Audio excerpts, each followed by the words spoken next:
L'invité du jour vous est présenté par Algérie Télécom. Algérie Télécom, toujours plus proche. Nalimane, bonjour. Bonjour Hadel, bonjour à tous nos auditeurs. Vous recevez ce matin le ministre de la Culture, Zohir Balalou. Monsieur le ministre, bonjour. Bonjour, c'est Al-Khir. Merci d'avoir répondu à notre invitation. Le mois du patrimoine, c'est à partir du 18 avril. Il a commencé donc il y a quelques jours.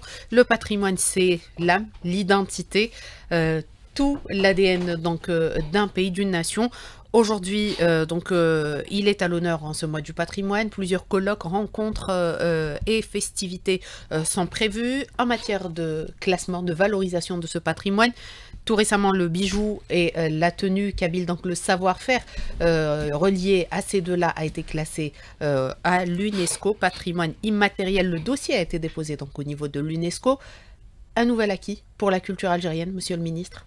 Oui, bonjour, effectivement, nous sommes en plein mois de patrimoine. C'est un rendez-vous annuel dans lequel nous célébrons le patrimoine culturel depuis déjà pratiquement 20 ans. Et il faut dire que cette année, nous avons choisi une thématique très importante qui est le patrimoine culturel à l'ère de l'intelligence artificielle.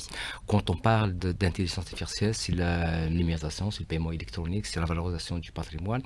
Et puis le patrimoine culturel, effectivement, ça a un impact très important sur le contexte social, culturel et aussi politique, parce qu'avec patrimoine culturel, on peut créer vraiment du soft power pour l'Algérie. Revenons à votre question, l'Algérie devrait aussi reprendre sa place à l'échelle internationale.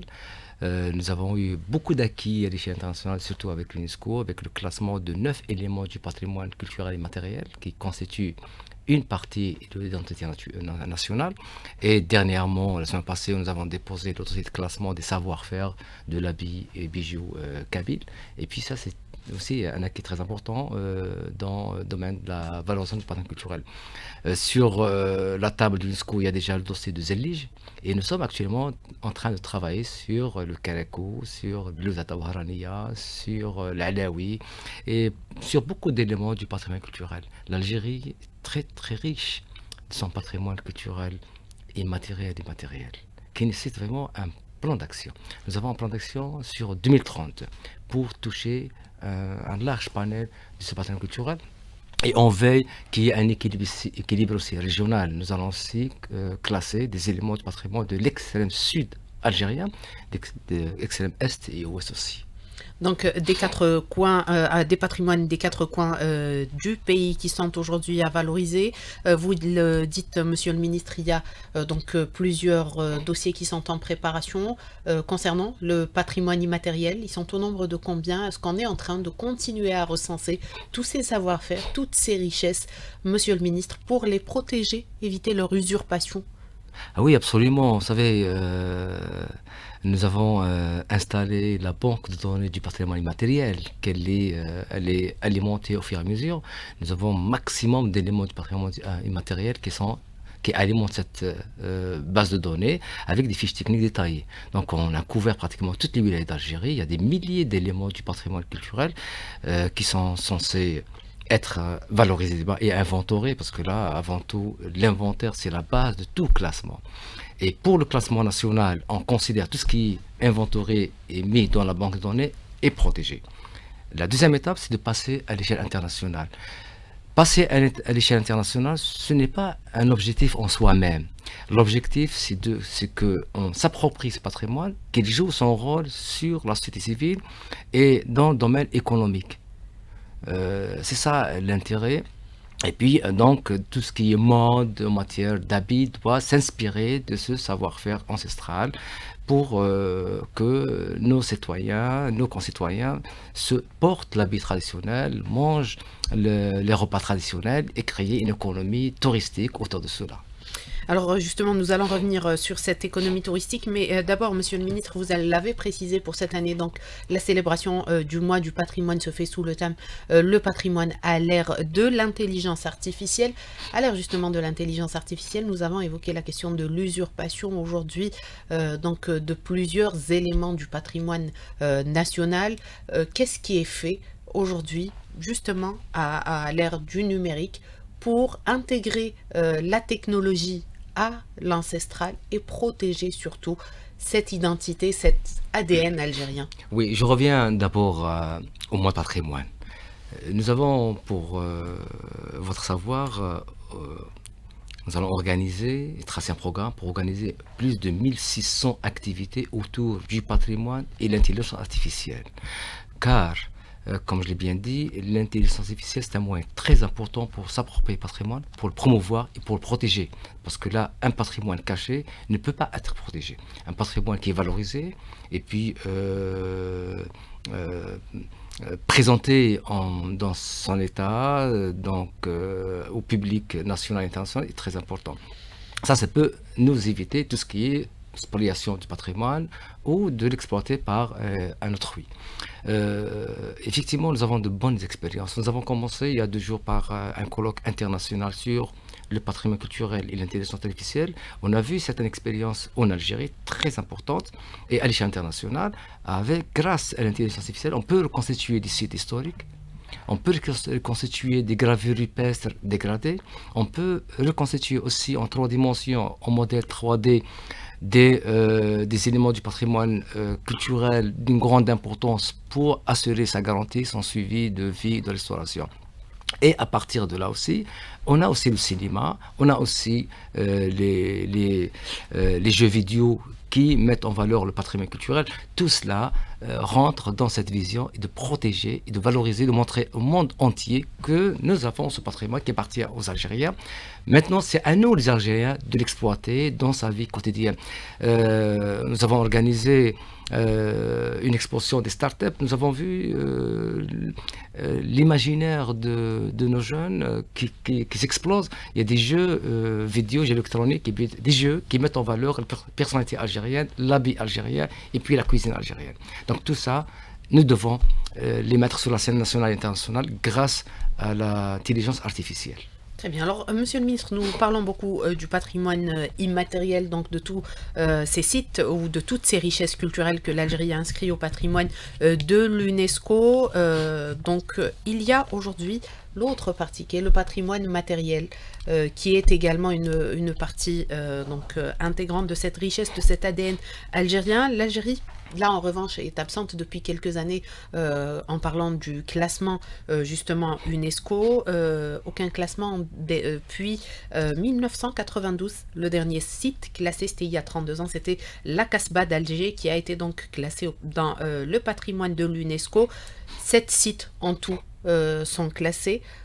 Une absence en dépit de toutes les richesses que recèle le pays. Est-ce qu'il y a un travail qui est amorcé, Monsieur le Ministre, pour pallier ce manque et pour rattraper ce retard?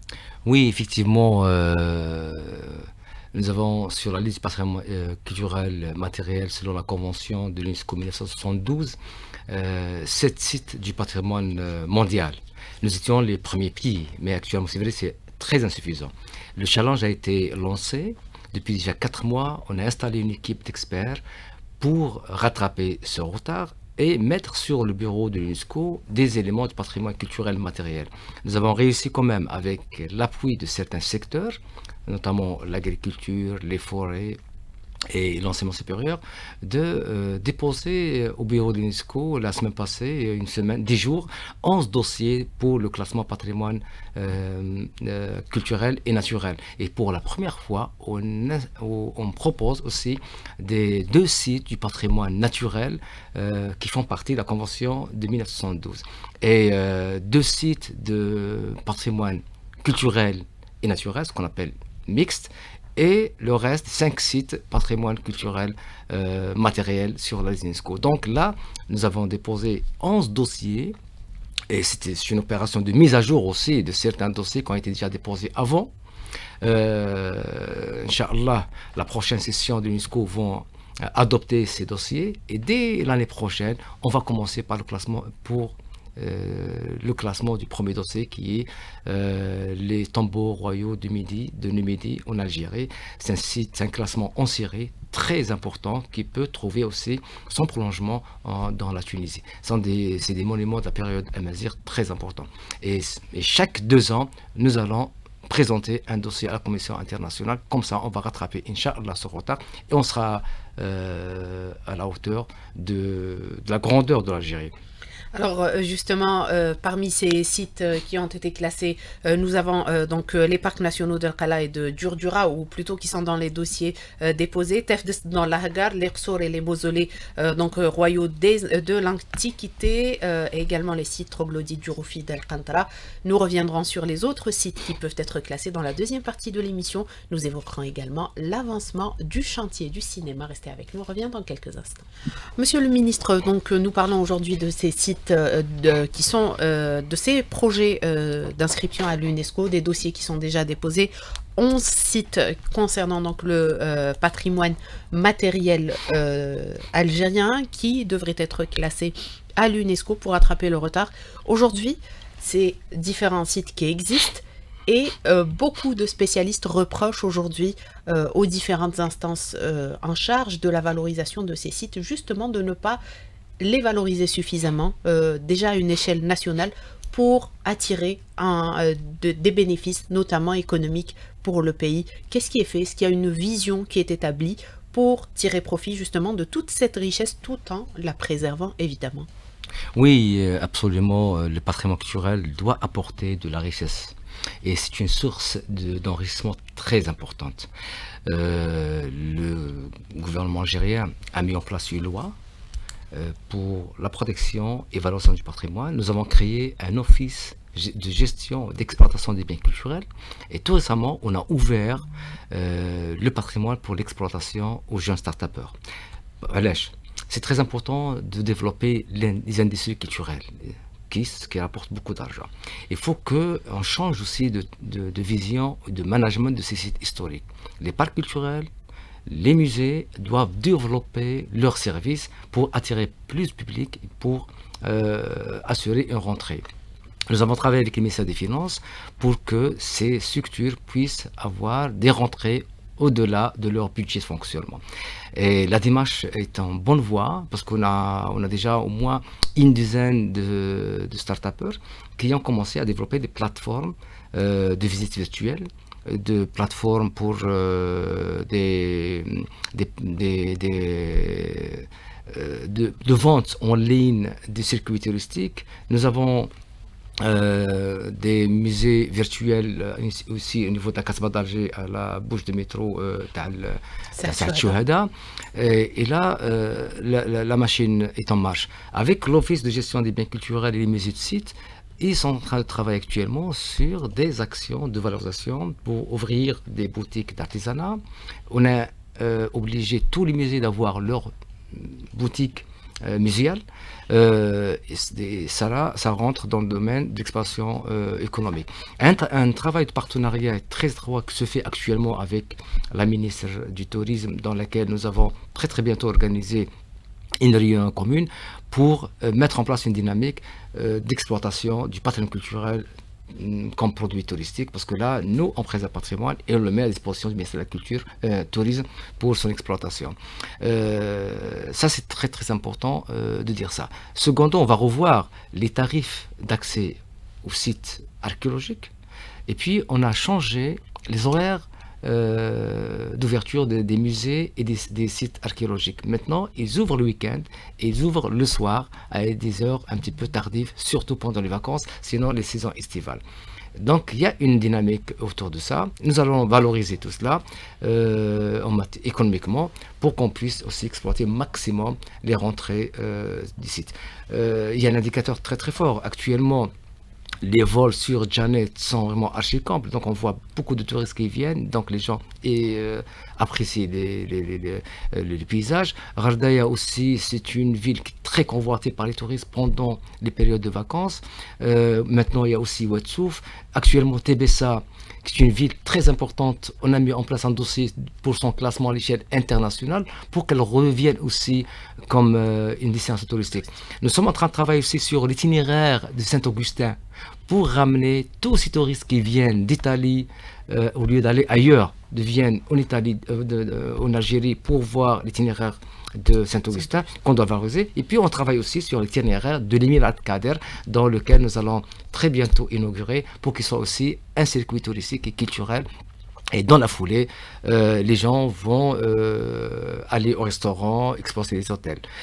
Chose très intéressante aussi à dire, nous allons, Inch'Allah, le mois de juin, inaugurer un géoportail culturel qui va présenter toutes les potentialités archéologiques et culturelles de l'Algérie, et puis en parallèle toutes les festivités, les spectacles qui sont un petit peu autour de ces villes. Comme ça, le citoyen peut se rendre dans n'importe quel site à travers cette application. Et puis, chose très importante à dire, qu'actuellement 80% de nos sites sont dotés de TPE, donc on peut payer sur place avec la carte. Sinon, il y a des paiements électroniques à distance. On a des exemples qui sont même flagrants, qui donnent un bon résultat. Donc là, c'est l'économie culturelle très importante. C'est une donnée, c'est vrai, c'était le parent pauvre, parce que là, avant, c'était vraiment une affaire d'institution publique. Mais là, je me suis dit actuellement, avec mon équipe, qu'il faudrait ouvrir cette exploitation vers le privé. Habiter chez l'habitant est très important, ça peut rapporter beaucoup d'argent à l'habitant, et puis il y a toute une chaîne d'activités derrière, donc la gastronomie, l'artisanat, l'habit, la photographie, et tout cela.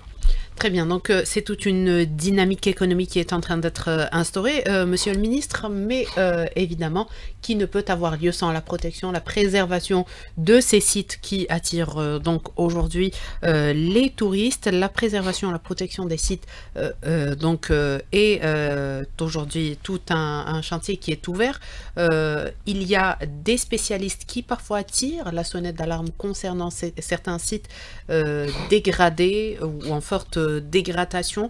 Ils appellent à dépasser les simples plans de sauvegarde qui sont tracés et aller vers des mécanismes plus efficaces. Dans ce domaine, monsieur le ministre, est-ce qu'il y a une vision également? Est-ce qu'il y a des chantiers qui sont lancés pour préserver les différents sites culturels? Oui, effectivement. Il faut dépasser le stade de projet. Il faut y aller vers l'action. Par exemple, on a repris le dossier de restauration de la première mosquée en Algérie, celle de Mila, pour en faire un centre d'interprétation. Oui, pour en faire un véritable centre d'interprétation du patrimoine culturel. Le chantier a commencé pour qu'il doit carrément être exploité en tant que tel. Au niveau de la vallée du Mzab, les choses marchent très très bien, parce qu'il y a un plan de protection qui a été mis en valeur et en action par le concours du ministère de l'Intérieur, du ministère des Finances, qui est très important, et le ministère de l'Habitat.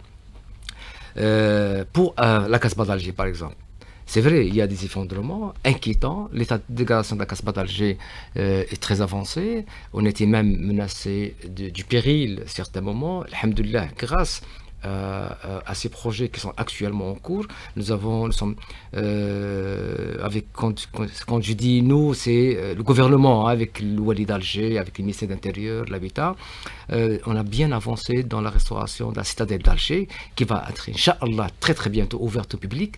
Quelques éléments sont ouverts. Et puis il y a un plan de gestion de des éléments monumentaux de la citadelle qui vont être ouverts au public, pour en faire un musée civilisation d'Alger, centre d'interprétation, centre de documentation, une galerie d'art.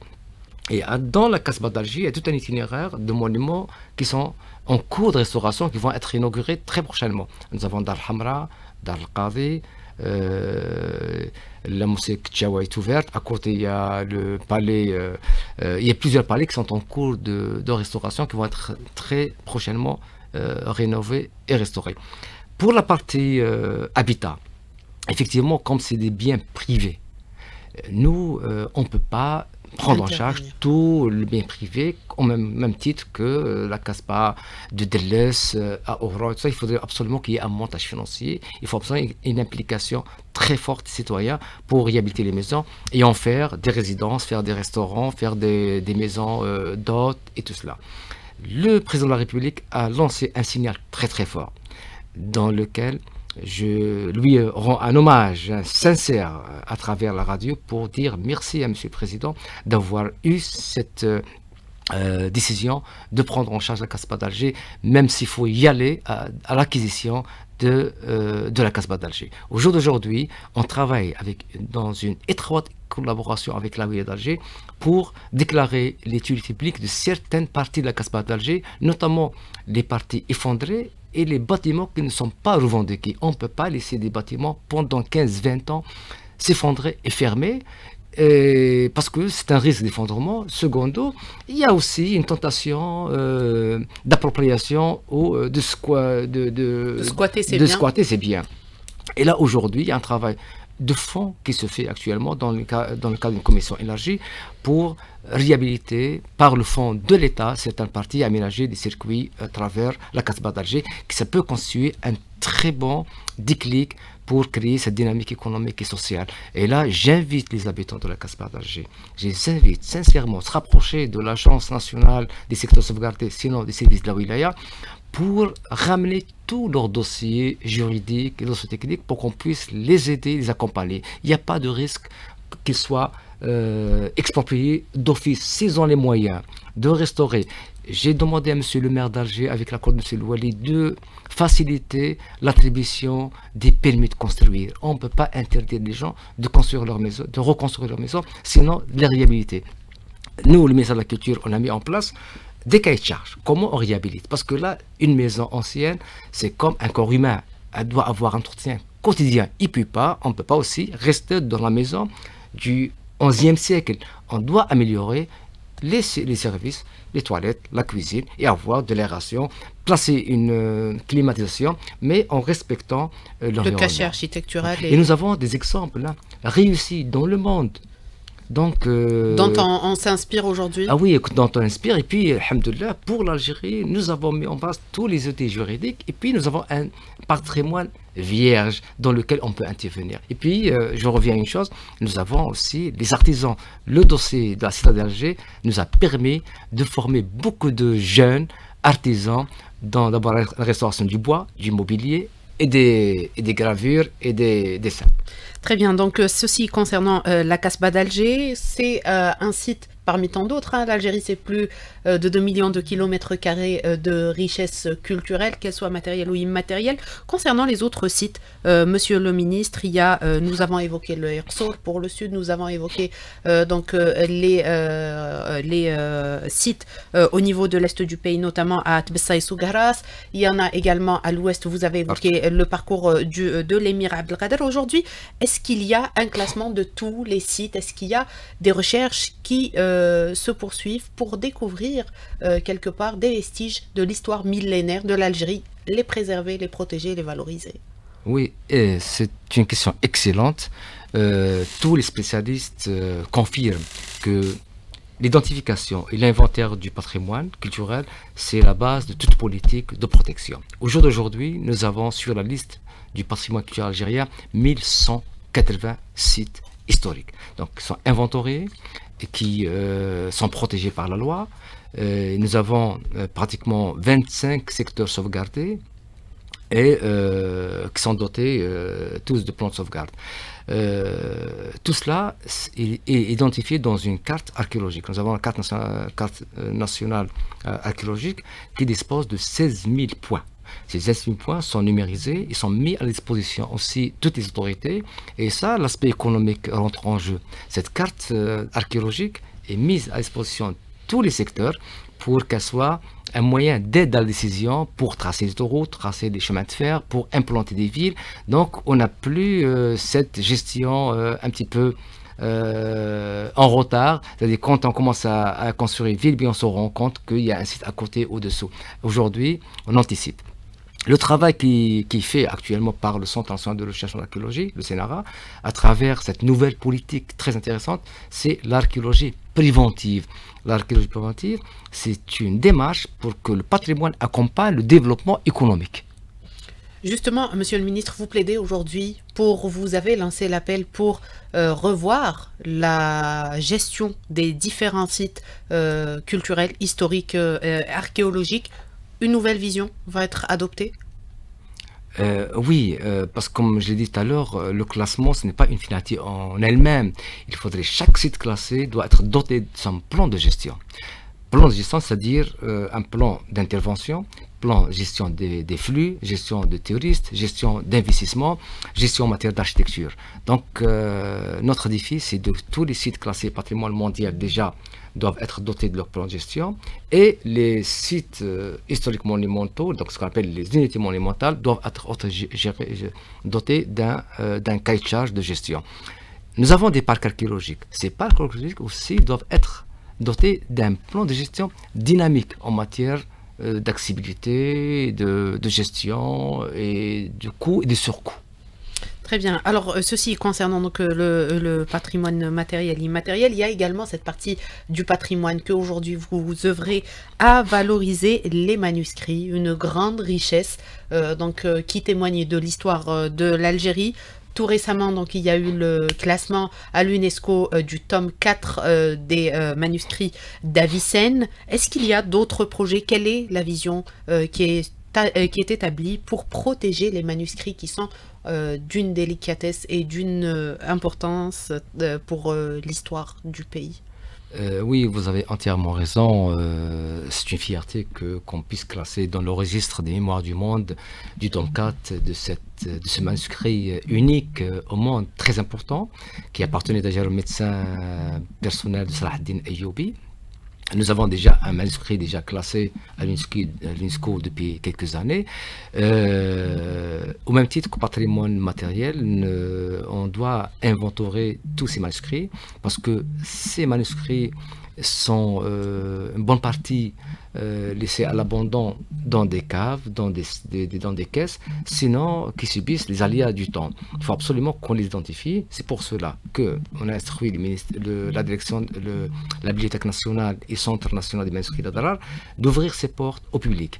Demain, il y aura une caravane qui partira d'Alger, qui va sillonner 12 wilayas avec des scanners, un autoclave mobile pour primo faire le tour des khazaïns et des propriétaires des manuscrits pour les sensibiliser sur l'importance de ces manuscrits qui doivent être propriété de la nation. Secondo, pour les protéger en matière de scanner, sinon les désinfecter des impuretés. Et la Bibliothèque nationale est ouverte pour l'achat de ces manuscrits parce qu'il y a tout un trafic en parallèle de ces manuscrits qui se vendent à des amateurs et des collectionneurs de manuscrits. On travaille avec les services concernés pour lutter toute forme de trafic et de vente illégale de ces manuscrits pour qu'ils doivent faire partie du patrimoine culturel algérien. Et Dieu sait le nombre de manuscrits qu'on a. Alhamdoulilah, merci aux Zawaya qu'ils ont un trésor, qu'ils ont des bibliothèques de manuscrits avec lesquels, par exemple, les Zawaya, il y a eu un travail de collaboration avec la BN pour former leur personnel, former leurs jeunes. Il y a aussi une formation des privés qui font le tasfif et la couverture des manuscrits, le nettoyage, qui peuvent aussi devenir une action économique. Alors peut-être rapidement, Monsieur le Ministre, nous allons profiter de votre présence pour parler du cinéma. Donc des assises ont été consacrées à cette industrie, faire renaître le cinéma algérien. Aujourd'hui, depuis ces assises, qu'est-ce qui a été fait? Où en est le chantier, Monsieur le Ministre? Oui, effectivement, depuis les assises organisées sous le parrainage de Monsieur le Président, nous avons ouvert un chantier, un véritable chantier durable. Il ne faut plus que le cinéma algérien doit être taxé d'un secteur budgétivore. On doit produire. Nous avons produit beaucoup de films qui n'ont pas été jamais projetés. Première action, on a fait sortir beaucoup de films qui étaient dans les terroirs pour que notre public les voit. Et tout le monde remarque qu'il y a un retour vers le cinéma. Nous avons pratiquement chaque 15 jours, une semaine, un film en avant-première au niveau de la salle cinématique d'Alger. Et puis à travers les 40 salles de cinéma en Algérie, il y a un retour, il y a un engouement véritable. Et puis, nous avons un travail actuellement sur le côté juridique, parce que là, il faudrait encadrer ce secteur par beaucoup de textes. Après la promulgation de la loi de cinéma, nous sommes en train de travailler sur beaucoup de textes, 16 textes au moins d'application pour ouvrir vers l'industrie du cinéma. Nous avons reçu des investisseurs pour construire des studios, pour faire des ateliers, des laboratoires de post-production qui sont là.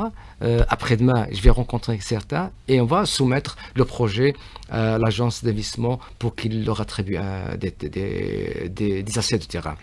Ce qui est très très bien. Vous savez, depuis déjà pratiquement 4 mois, nous avons au moins acquis 4 prix ou 5 prix à l'échelle internationale. Le dernier prix, c'était au Canada pour Teyara Safra. Nous avons eu un festival de FESPACO au Burkina Faso, un grand prix sur le film du docteur Fanon. Et puis, il y a encore un prix qu'on avait eu en Égypte. Il y a quand même des prix pour montrer que les films algériens ont une grande valeur. Un chantier est ouvert. Le président de la République a donné un signal très fort en invitant tous les producteurs de produire des films dans la liberté d'expression et dans tous les domaines. Le ministère des Moudjahidines aussi travaille avec nous pour les projets des films de grande puissance. Je pense que le cinéma a de l'avenir, mais on ne peut pas réaliser tout ça cette année. Nous avons un plan sur 3 ans pour qu'il y ait une véritable industrie cinématographique à partir d'ici. Je remercie tous les techniciens de cinéma, tous les réalisateurs qui ont adhéré à cette démarche pour créer une véritable industrie cinématographique. Merci Monsieur le Ministre, on arrive à la fin de notre émission. Nous aurons peut-être la chance de vous inviter une nouvelle fois pour parler encore plus de cinéma, de livres, de théâtre et d'autres cultures et d'autres formes de la culture. Merci Monsieur le Ministre d'avoir répondu à notre invitation. Je rappelle, Mesdames, Messieurs, que nous avions avec nous ce matin Monsieur le Ministre de la Culture et des Arts, Monsieur Zohair Balalou. Merci à vous de nous avoir prêté attention. Très bonne journée et à demain.